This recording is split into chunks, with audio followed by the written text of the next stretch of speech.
now more than ever, people need to go within and plug into that cellular memory, plug into divine source, detach as much as possible from the matrix. A lot of these people that have all these abilities, who have celestial star ancestry,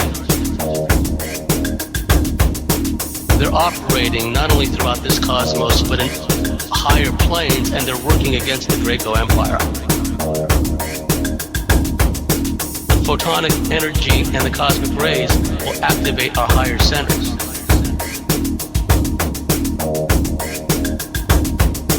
And it's incumbent upon us to ride that frequency wave.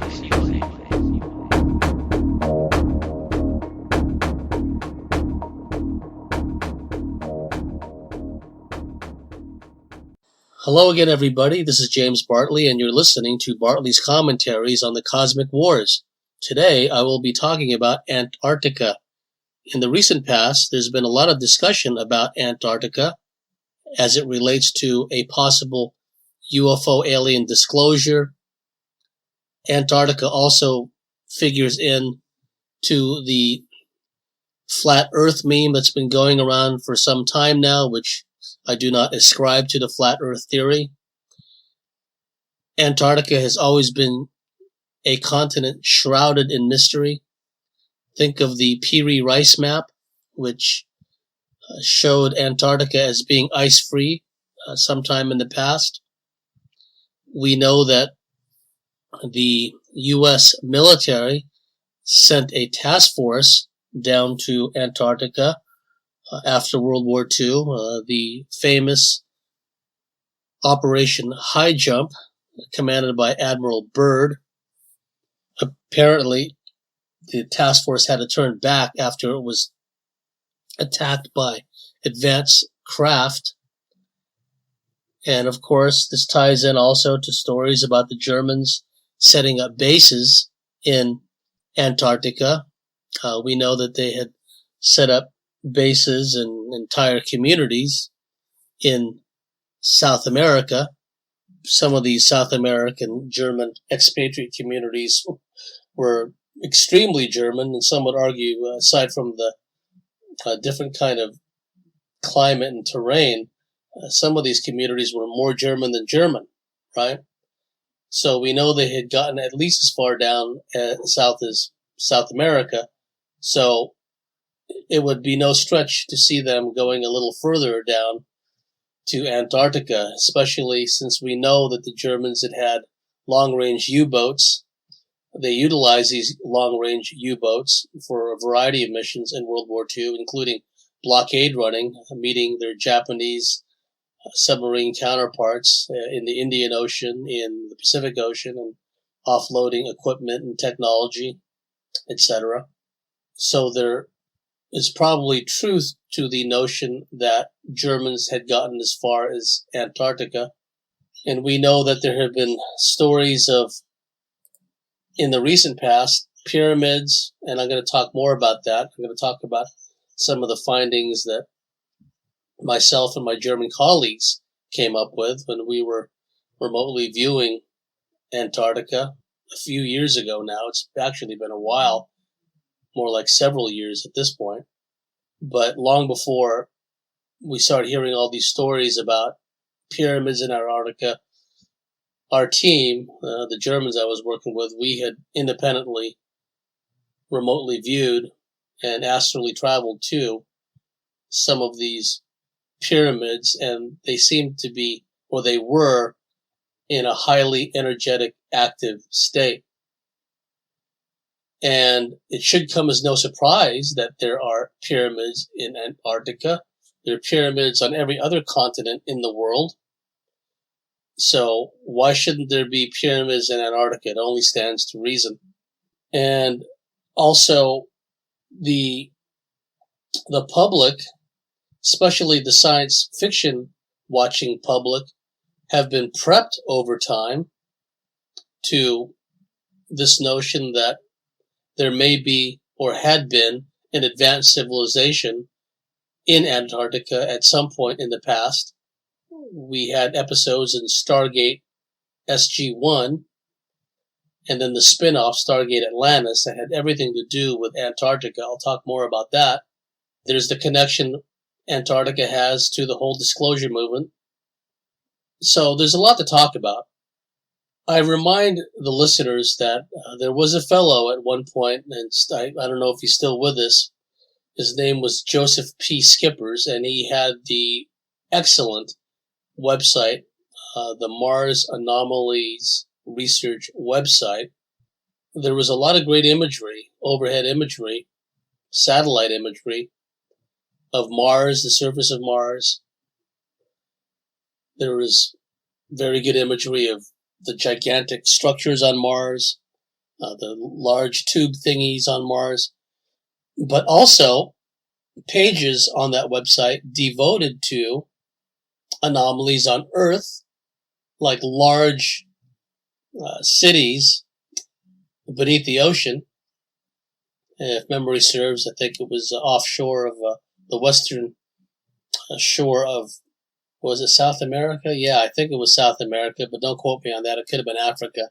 It was one of those two continents, but the overhead imagery showed what seemed to be a very large city beneath the waves there. And also there was a whole section in the Joseph P. Skippers Mars Anomalies Research website, which is no longer available, I might add, unfortunately. A whole section devoted to Antarctica, and some of the images I thought were really interesting. There were color images of what amounted to, or what seemed to appear as, a vast green glass field. Just a huge amount of terrain, and part of the image was smudged, of course, but the parts of it that you can still see, you get an idea of the depth and the scale of the, not necessarily the depth, but the scale of these seemingly glass green fields, whether it was like some kind of crystalline substance, or it didn't look like vegetation. It didn't look like moss at that distance. We're talking about overhead imagery here, but it looked like just a large field of what seemed to be green glass, which is interesting. And they had tried to smudge out a lot of that, but they were unsuccessful, or for whatever reason they decided to not do the job thoroughly. But the point of relevance is that someone or something went to great trouble, or maybe it wasn't that much of a hassle for them. Someone went to the trouble of creating a big honking field of what looked like green glass in Antarctica. And then we have the whole issue of pyramids, like I talked about earlier, the bases down there. Now, for purposes of comparison, and also to draw parallels with, let's look at the other pole, the North Pole, the Arctic Circle. Some researchers, if memory serves, Tony Dodd, the late British researcher, I believe he was a former constable, and if it's the same guy I'm thinking about, he had an encounter with a landed craft in Skipton, near York, in Yorkshire, England. And anyway, it was, he was inspired by that experience. I think he was taken on board. He became a quite thorough UFO researcher, and some of his sources in the British Ministry of Defense, in the Royal Navy, and in other NATO navies, told him that the NATO fleets, including the United States Navy, were encountering alien craft, UFOs, quite frequently in the Arctic Circle. And we've heard similar stories. The testimony of retired Air Force Colonel Wendell Stevens, and he told the story many years ago. He was a former test pilot, and he was assigned by Air Technical Intelligence Center, if memory serves, to be part of a project based out of Alaska where they would load down all these B-29s, B-29 Superfortresses, with still camera, still photography, as well as motion picture cameras throughout the inside of the craft, or rather the B-29s, and they would fly around in the Arctic Circle area, based out of Alaska, and their job was basically to get imagery of alien craft, and apparently they did this for a while, and they had a lot of imagery to show for it. Wendell Stevens said that every week, every month, they would put all of the film and the still photography and the negatives into a chest or a suitcase, and it would be handcuffed onto a courier, high-ranking officer, I think a colonel, and then they would fly back to America. I can't remember whether he said they flew back to Washington, D.C., Wright Pat, or some other place. But that is corroboration for the later testimony that was provided to Tony Dodd about the naval fleets that were encountering alien UFO activity in the Arctic Circle. And then we have stories going back to 1950, either on Spitsbergen or an island near Spitsbergen, Norway, a crash retrieval of an alien craft. Apparently that happened as far back as 1950. So the point being is that in the Arctic Circle, there was a lot of this alien activity. And the flight crews and the naval vessels would sometimes see craft coming out of the water, quite large craft sometimes. So it's not surprising that similar activity would take place in the Antarctic, in the South Pole. Flat Earth researchers, cover your ears. Blasphemy, blasphemy. So that's a key point to remember, that the stories and the information coming out of Antarctica, that these things don't happen in a vacuum. There is a direct parallel to what's going on in the Arctic Circle, in the northern pole of this planet. So let's keep that in mind. There's an alien presence on all the continents of this planet. So I want to make a point here about perspective, right?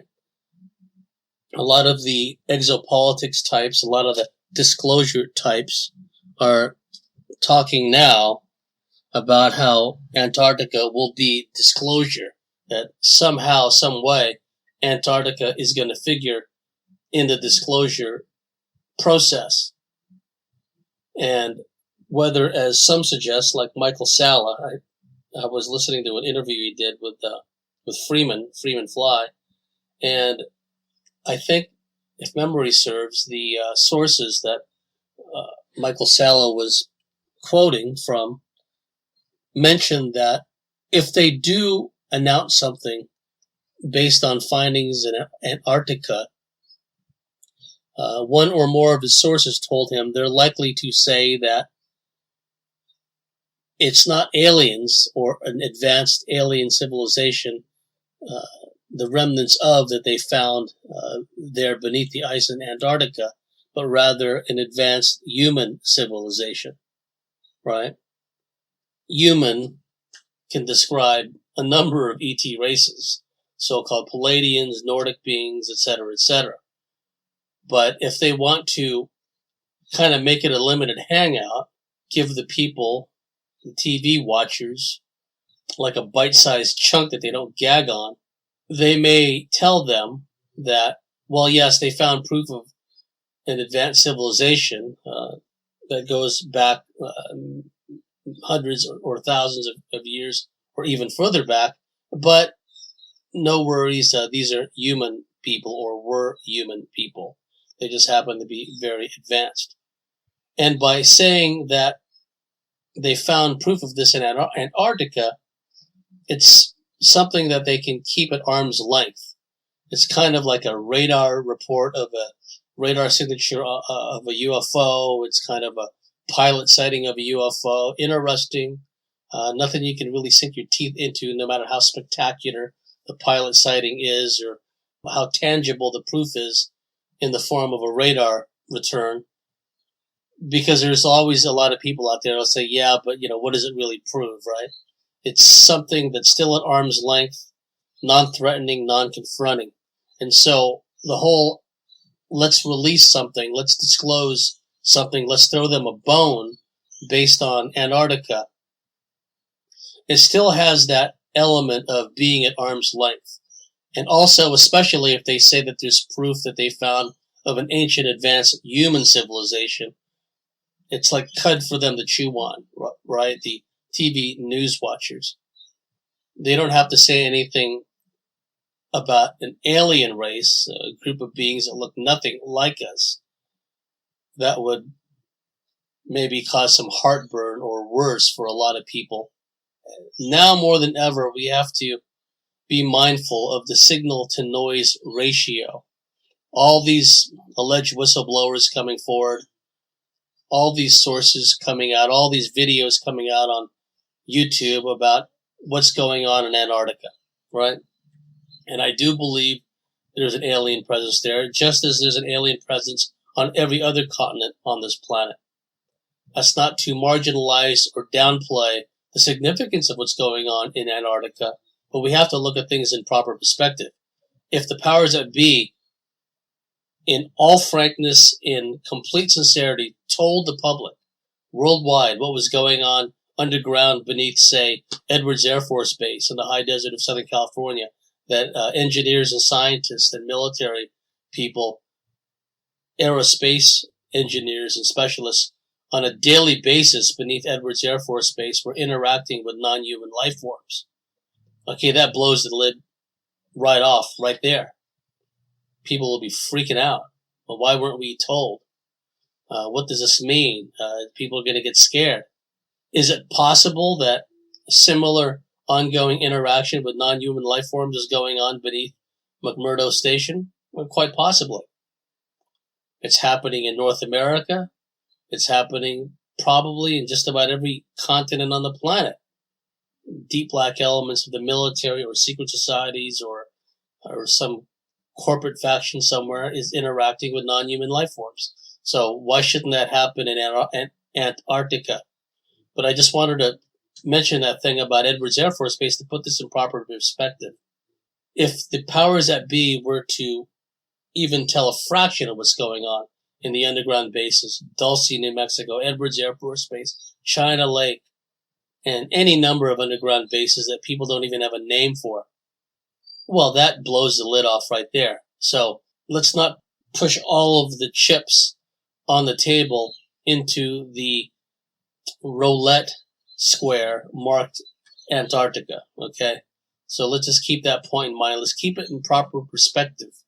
There's a reason why John Kerry, Skull and Bones has been going down there, had gone down there. There's a reason why the Vatican has sent representatives down there. There's a reason why there's all this heightened security down there. If there is a faux disclosure, a limited hangout, a throw us a bone kind of disclosure emanating out of Antarctica, again, it keeps it at arm's length.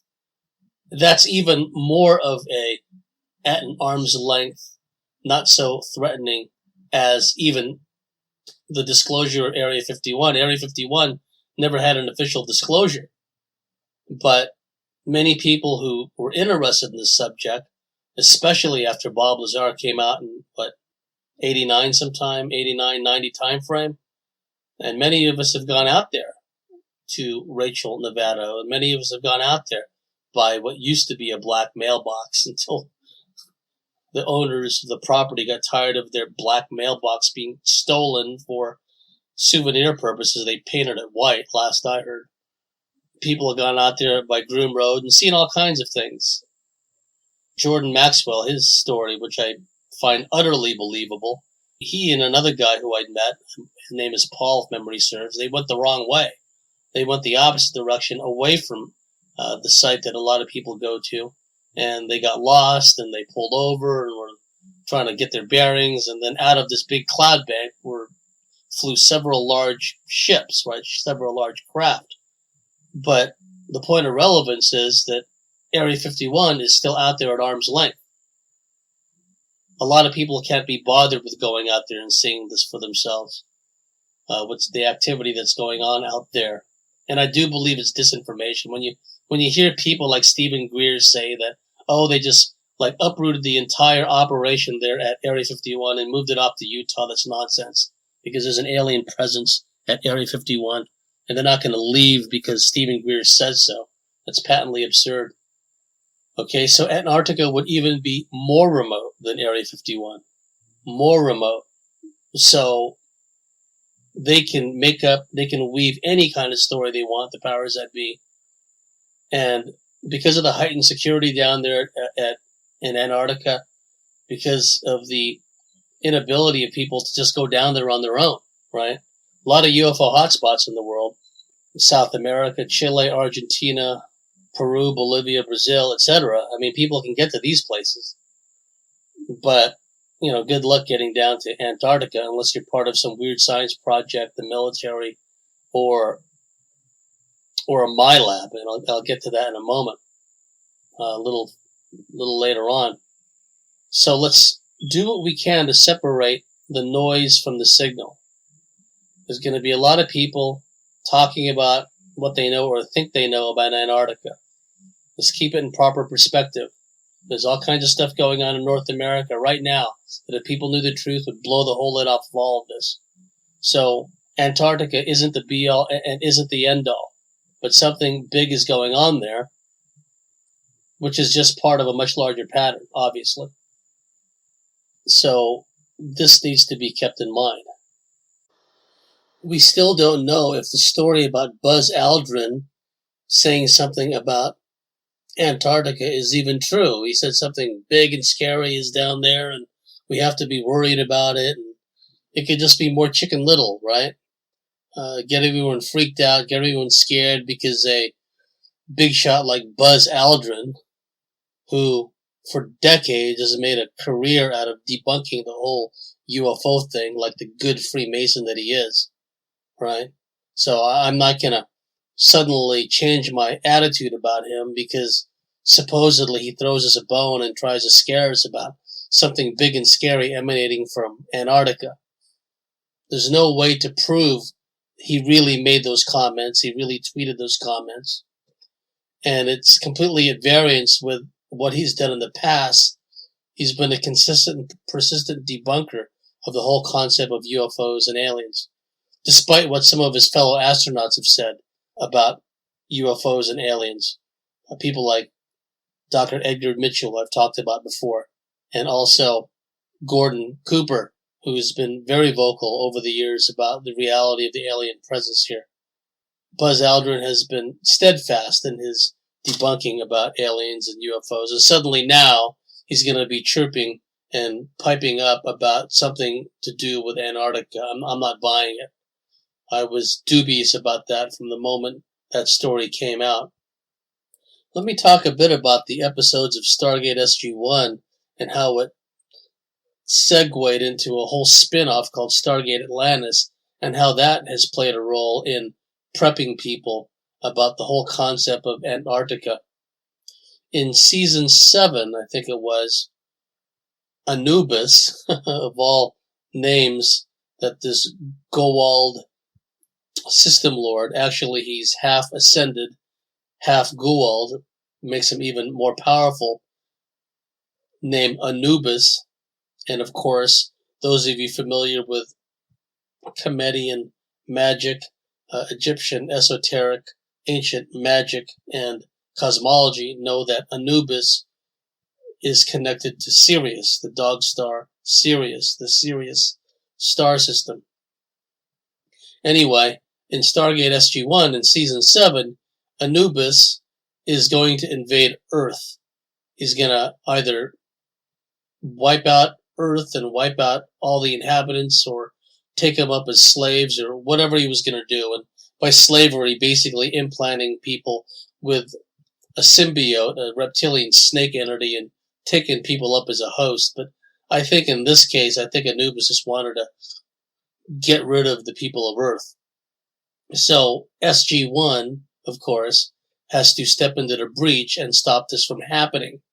Now, I think in the first season, Colonel Jack O'Neill, he inadvertently wound up having the entire knowledge base of the ancients, a super advanced human race, right? Remember we were talking earlier about how they might come out with this story about finding a proof of a super advanced human race in Antarctica as a kind of limited hangout, throw us a bone kind of thing. But in season 1 of Stargate SG-1, Colonel Jack O'Neill inadvertently wound up having the entire database of the ancients downloaded into his brain. He had a very interesting experience, to say the least. He would have died had it not been for a race of gray aliens called the Asgard who healed him of that problem. Well, fast forward to season 7, and along the way, Dr. Daniel Jackson has figured out that there was a super advanced race that they called the Ancients, who were the gate builders. They're the ones that built the intergalactic Stargate system. And according to the information Daniel had picked up along the way, somewhere there was a lost city somewhere in the cosmos that possibly contained a super advanced weapon with which they could defeat Anubis and thwart the invasion of Earth. So Colonel O'Neill voluntarily subjects himself once again to this downloading process, and he gets the whole knowledge base of the ancients downloaded into his brain for the express purpose of figuring out where this lost city was so they can go there, find the weapon system, bring it back to Earth, and defeat Anubis and his invading alien fleet. Okay, spoiler alert if you haven't seen it.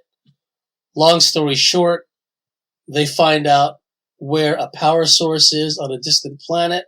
They go to this planet, and they found out about this planet through the downloading process in Colonel Jack O'Neill's mind. They go back to Earth, plug this power source, they call it a ZPM. They find, it turns out that there's an ancient outpost in Antarctica, right? Turns out that there's a base that the ancients established countless millennia ago in Antarctica. They take this power source that they brought back from this distant planet, plug it in, power up this ancient base in Antarctica, power up a weapon system, and wipe out the invading fleet of Anubis. And then that became a spin-off to Stargate Atlantis. But you see, they're already planting seeds in people's minds about the existence of an alien base, and in particular of a super advanced human civilization having an alien base beneath the ice at Antarctica.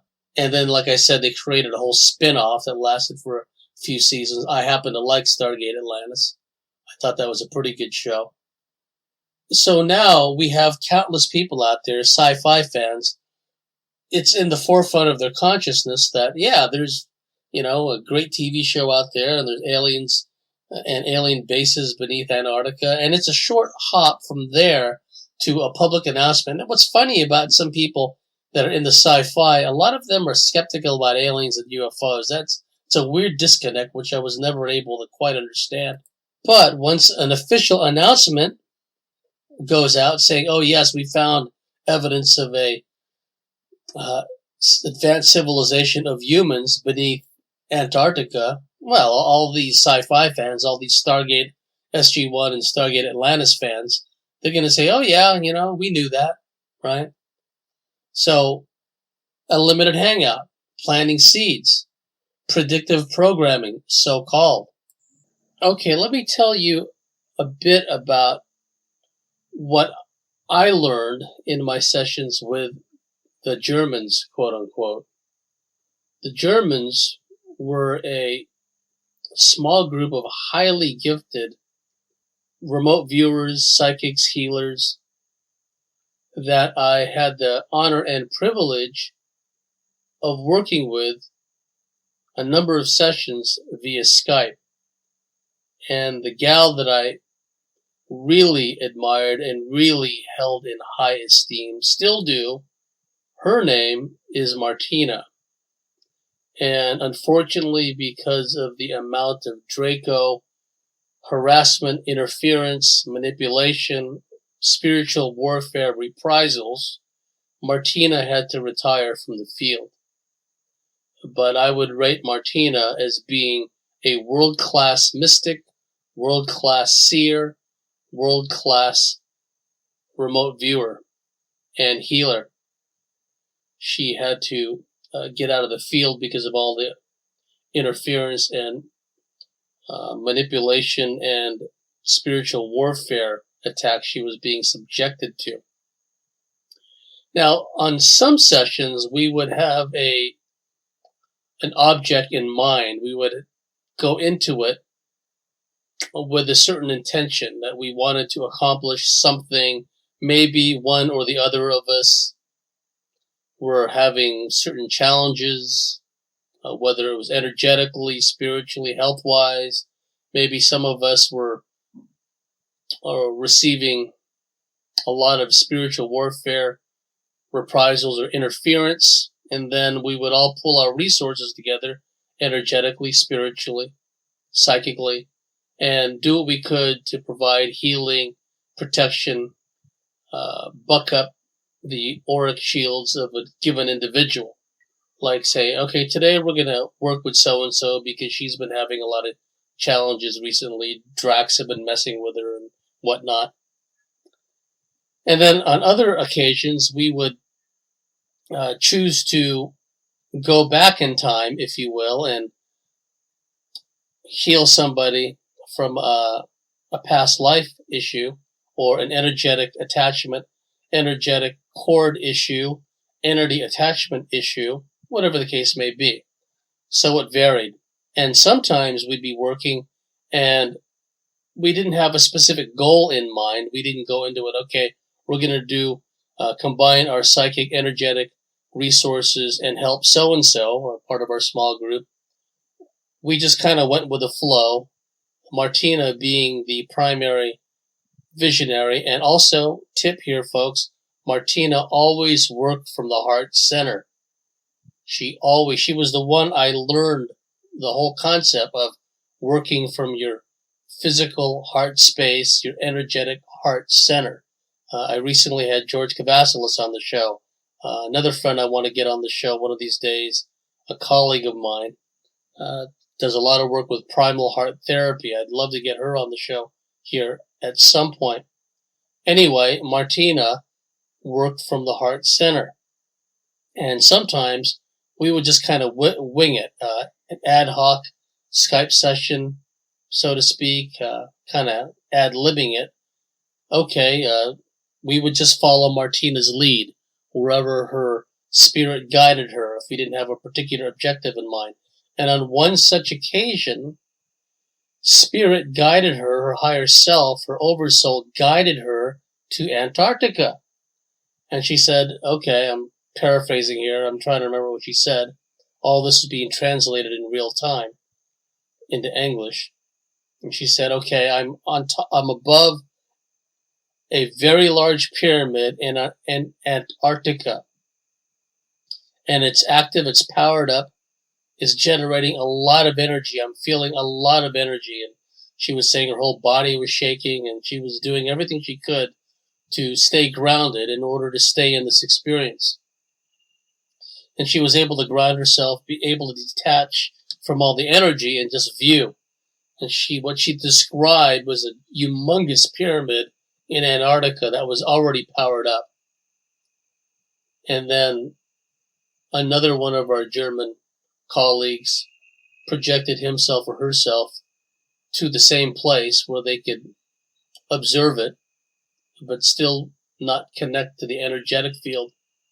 And they were giving us their impressions of the pyramid, the energy, what they felt it was doing, what they felt it was there for. So this concept of not only pyramids being present in Antarctica, which kind of I took for granted anyway, also in our sessions, Martina and our other German seers talked about a heretofore undiscovered very large pyramid in Mexico somewhere that was likewise powered up.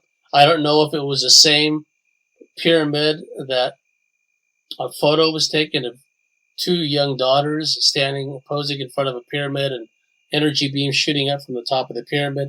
Can't remember where that was. It's a famous megalithic site somewhere in Latin America, either in Guatemala or Mexico. I think it's in Mexico.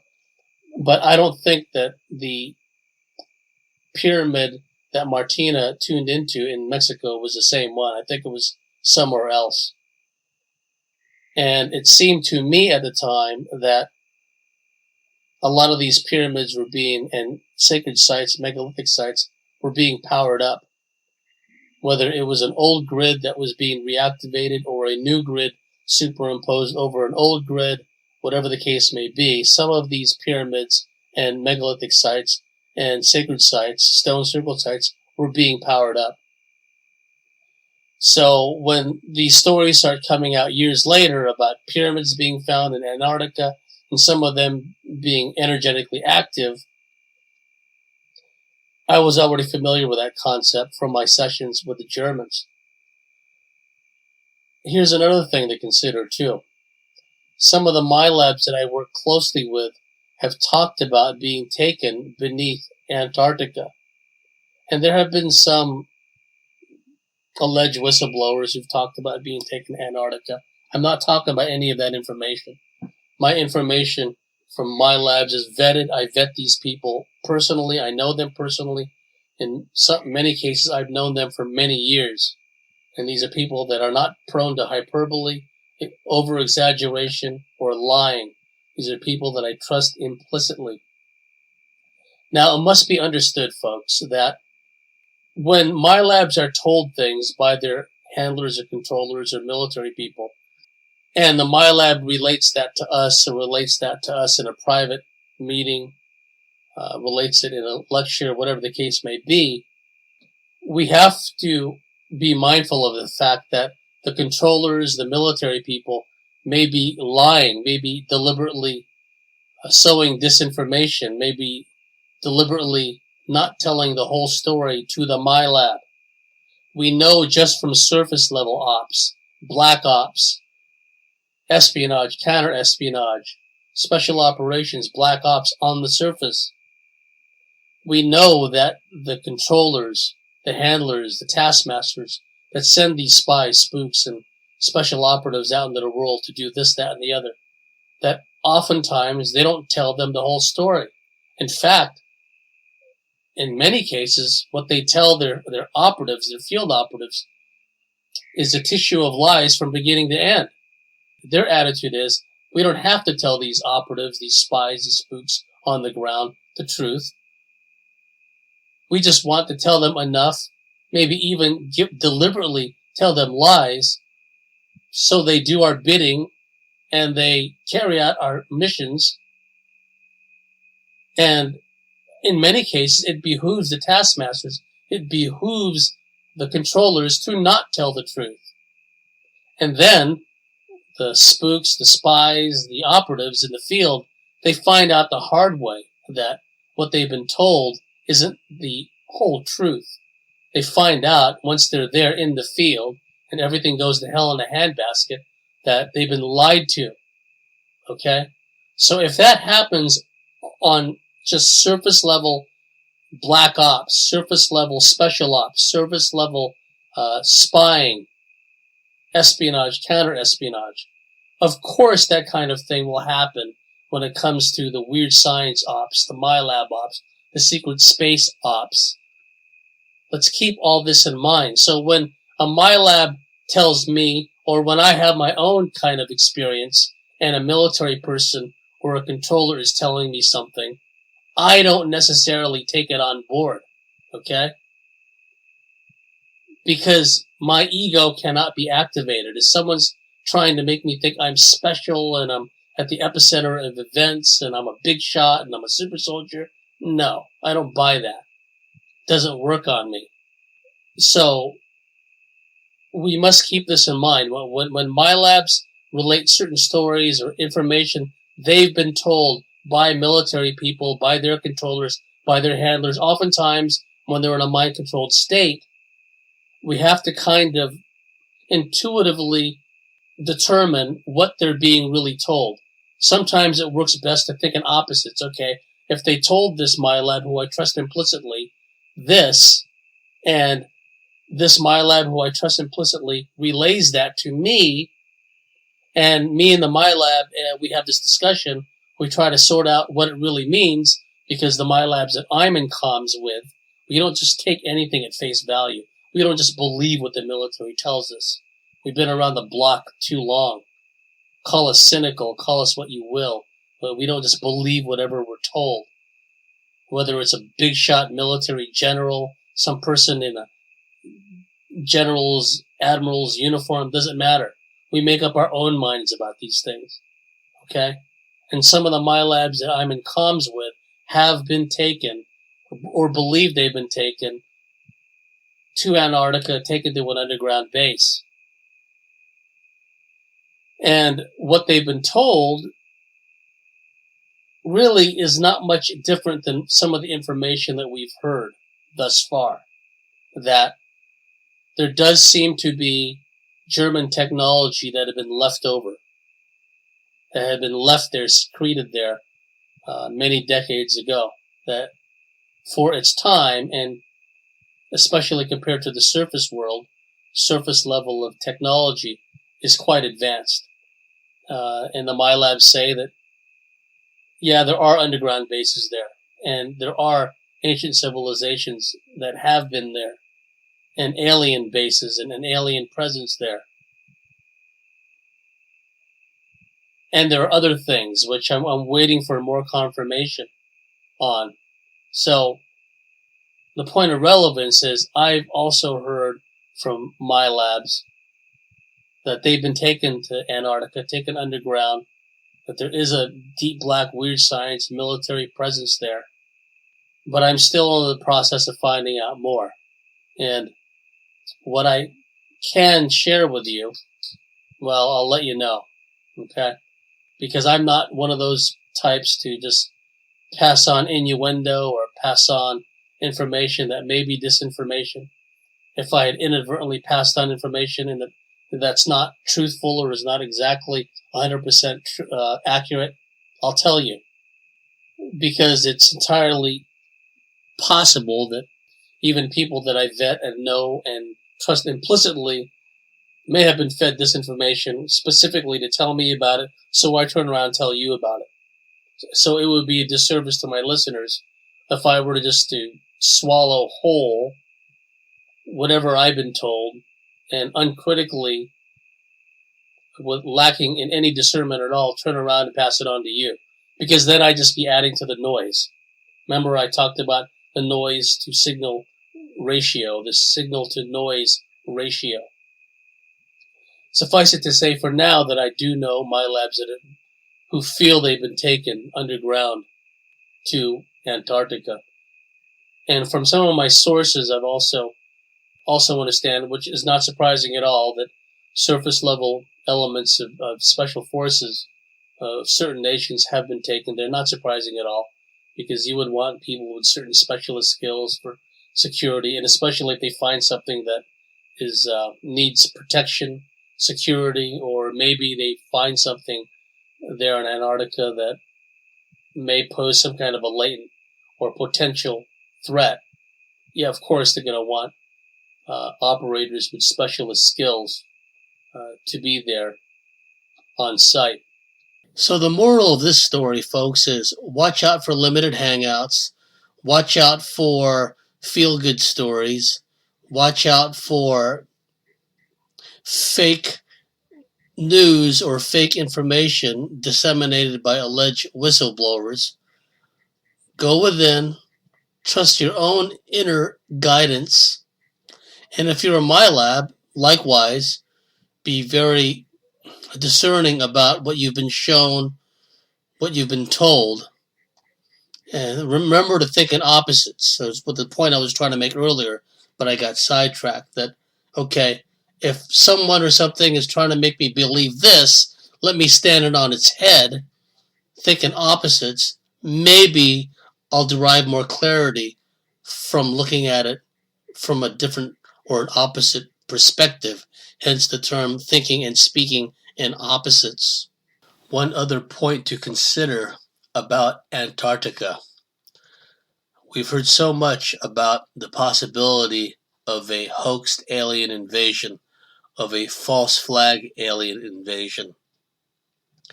Were that ever to happen, an ideal place for that would be Antarctica, because, as I mentioned earlier, it's tucked way, way down in the bottom of the planet. There is virtually no media coverage there. Hardly anyone gets there who isn't allowed to be there. So they can create an entire movie, basically. Create this whole Hollywood CGI scenario. I mean, folks, if people believe that a plane crashed into the side of the Pentagon, right?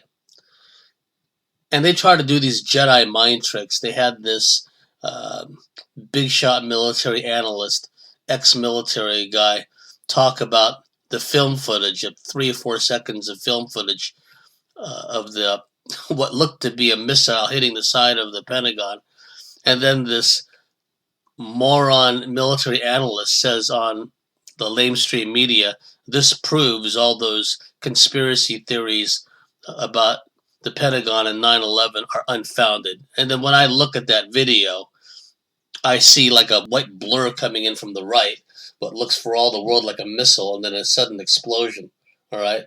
I don't see a big honking 747 or a 757 crashing into the side of the building. But that military analyst, the lamestream news, were trying to do this Jedi mind trick. You don't see this missile coming in from the right of the screen and impacting the building. These aren't the droids you're looking for. Carry on. You can go now, right? If they can do that, say it with conviction and think they can get away with it. And look at Sandy Hook. Complete false flag hoax. There hadn't been a utility bill issued there in that school for years. Everything was fake about it. Boston Marathon bombing, fake. Aurora, Colorado, fake. No planes at 9/11. That's my firm belief. There would be no reason to complicate the operational scenario. Even using drones. Why would you use drones?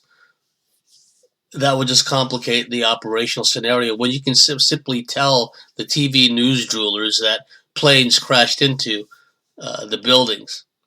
And then you have the fake backstory, which Daryl Hamamoto and I talked about set years back, where supposedly the Philippine National Police, Philippine intelligence came across a hoard of documents left behind by Ramzi Youssef talking about Operation Bojinka, where all these tangos, terrorists, were going to hijack a bunch of planes, start crashing them into landmarks of Western decadence. Okay, that was the backstory.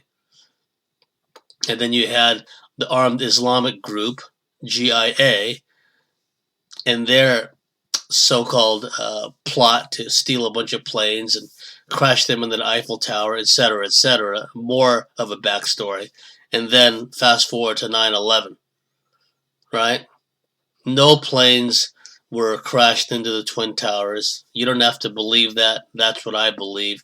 Why complicate the operational scenario? And especially the official story of these morons who could even get little Cessna Cubs and little single engine planes off the ground. We're supposed to believe that they can get these multi-engined airliners, fly them, and then somehow navigate through a forest of skyscrapers and hit their target. That's so Hollywood, it's ridiculous. So if people will believe that, right? People will or like the fake Bin Laden operation, just complete nonsense, right? If people can believe that, they'll believe a fake alien invasion, fake alien attack happening against a naval fleet, a kind of a replay of the whole Operation High Jump with Admiral Byrd.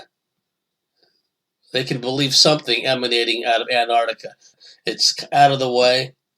They can make up any story they want. So keep that in mind, folks, that if there's going to be a false flag alien event that's touted by the government or the powers that be as being real, it wouldn't surprise me if it happened in or around Antarctica. All right, everybody, that's this week's segment of Bartley's Commentaries on the Cosmic Wars. Wherever you may be, dear listeners, daytime or nighttime, we hope you have a very pleasant time, and we'll see you again next week. Bye for now.